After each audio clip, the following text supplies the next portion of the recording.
Hi everyone, আসসালামু আলাইকুম। তো ফেসবুক আমাদের প্রোফাইল সাম হ্যাজ ইস্যু এটা কিন্তু সবাইকে দিয়ে দিচ্ছে, কারণে অকারণে কিন্তু সবাই পাচ্ছে এই উপহারটা। তো আমি আপনাদের যদি বলতে চাই, চলেন এটাকে আমি সম্পূর্ণভাবে বিস্তারিত আলোচনা করি যে এটা কী কারণে আসলো, আমার এখানে কেন আসলো, আমাকে কেন দিল। তো এটা যদি আমি দেখতে চাই তাহলে এটার ভিতরে ঢুকবো। ঢোকার পরে আপনাদের দেখাচ্ছি, দেখেন কপিরাইট তারপরে স্পাম। ঠিক আছে, এই যে কপিরাইট স্পাম এই দুইটাকে ভিতরে ঢুকতে হবে যে এখানে কি কি আছে এই বিষয়টাকে আমাকে জানতে হবে।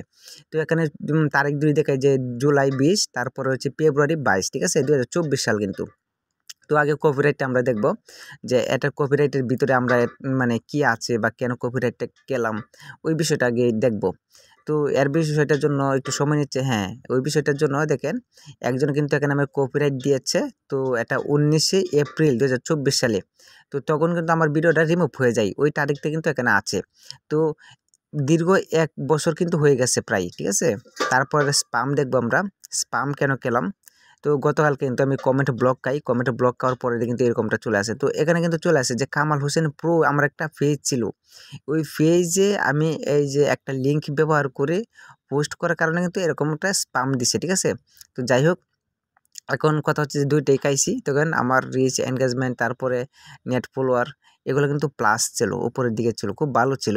তো তারপরও কিন্তু আমাকে দিয়েছে, দেখেন কামাল হোসেন বিডি। তো 6300 ফলোয়ার ছিল এখানে। আইডিটা খুব ভালো ছিল, খুব রিচে ছিল, বন্ধুবান্ধবের খুব রেসপন্স পাচ্ছিলাম। তো কোনো কিছু বুঝতেছি না, 2016 সালের আইডি। আপনাদের দূরে একটু রিলসে বা মানে রিলসে বা ভিউগুলো দেখাই তাহলে আপনারা বুঝতে পারবেন। দেখেন আমি অল্প ভিডিও দিয়েছি, মানে এত তেমন ভিডিও দিই না। তো একটা লং ভিডিও মধ্যে 656, তারপরে 500, 700, 1.8, তারপরে 5K, ঠিক আছে। তো এই যে মোটামুটি কিন্তু একটা ভালো একটা অ্যামাউন্ট বা ভালো একটা ভিউ কিন্তু ছিল। তো এখানে কথা হচ্ছে যে আমি কিন্তু তেমনভাবে মানে ভিডিও দিতাম না। এই আইডিটা অনেক আগে, তো অনেক দিন ধরে ভিউ মানে এরকম ইস্যুটা ছিল, যে কারণে আমি এখানে কাজ করি নাই। হঠাৎ করে ইস্যুটা রিপোর্ট করার পরে ভালো হয় কিন্তু। এখন হঠাৎ করার পরে 1 মাস কাজ করার পরে দেখেন আবার কিন্তু সেম সমস্যাটা চলে আসছে। তো এই সমস্যার সমাধানটা আমি নিজেই করি, নিজেই চেষ্টা করি, নিজে আমি রিপোর্ট করি, রিপোর্টের মাধ্যমে, ঠিক আছে। আমি কিন্তু চেষ্টা করি। তো মনিটাইজেশনে যদি আমি ক্লিক করি তাহলে আপনাদের দেখাইতে পারবো যে কী সমস্যাগুলো কী ওকে আছে আমার। আমার মোটামুটি সব বিষয়গুলোই ওকে আছে। আপনাদের যদি সাপোর্ট ইনবক্স বিষয়ে এখানে দেখেন ওর প্রোফাইল লার্নিং মানি মানে ওকে আছে, কোনো প্রবলেম নাই।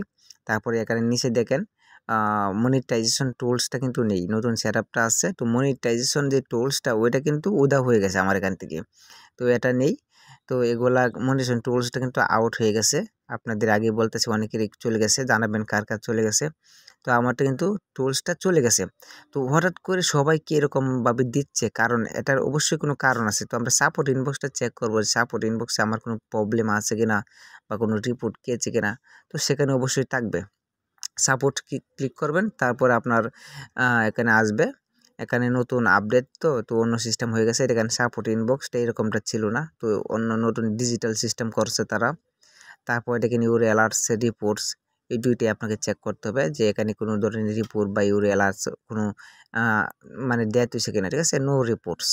তো এখানে রিপোর্টসটা ভালো আছে, কোনো সমস্যা নেই। তো এটা ভালো। তারপরে আপনার ইউর অ্যালার্টসটা দেখতে হবে, অ্যালার্টসে কোনো সমস্যা আছে কিনা, যদি থাকে তাহলে থাকবে। হ্যাঁ, এখানে অনেকগুলো সমস্যা ছিল, যে কমিউনিটি স্ট্যান্ডার্ড স্পাম, আমি অনেকগুলো স্পাম করেছি, যে কারণে প্রত্যেকটি স্পাম কিন্তু মেয়াদ শেষ হয়েছে, তাই এগুলো অটোমেটিক ডিলিট হয়ে গেছে। তো এগুলো এখানে থাকলেও ওকে, না থাকলেও ওকে, ঠিক আছে। তো এখানে এগুলো কিন্তু ওকে আছে। যদি সমস্যা থাকতো তাহলে এখানে এগুলো থাকতো না, ঠিক আছে। যাই হোক, এগুলা নির্দিষ্ট সময়ে তারা ফেসবুক থেকে ডিলিট করে দিবে, এটা কোনো সমস্যা না, এটা ওকে আছে। তারপর আপনাদের এখন কথা হচ্ছে যে গতকাল রাত থেকে সবাইকে গণহারে এরকমটা দেওয়ার কারণ কি? আমাদের প্রশ্ন কিন্তু একটাই, এরকমভাবে পলিসি ইস্যু বা প্রোফাইল হ্যাজ সাম ইস্যু এটা দেওয়ার কারণটা কি? এটা কি আসলে কি ফেসবুকের আপডেট? আমি আজকে যে সমস্যাগুলো আপনাদের দেখেছি এর প্রত্যেকটা সমস্যা কিন্তু আমার কিছুদিন আগে 1 মাস পর্যন্ত ছিল না। 1 বছর, দীর্ঘ 1 বছর ধরে প্রবলেমটা ছিল। 1 বছর পর প্রবলেমটা সমাধান হইছে। তখন কিন্তু আমি এখানে কাজ করা শুরু করি। এখন এই আইডি থেকে কাজ করা স্টপ করে দেওয়াটাই সবচেয়ে বেটার মনে হবে, কারণ এখানে আমি কাজ করে কি বেনিফিট পাবো আমি নিজেও জানি না। তবে এরকম আপডেট আসায় সকলেই হতাশ। পরবর্তী ভিডিওতে আপনাদের সমাধানটা দেওয়ার চেষ্টা করবো ইনশাল্লাহ।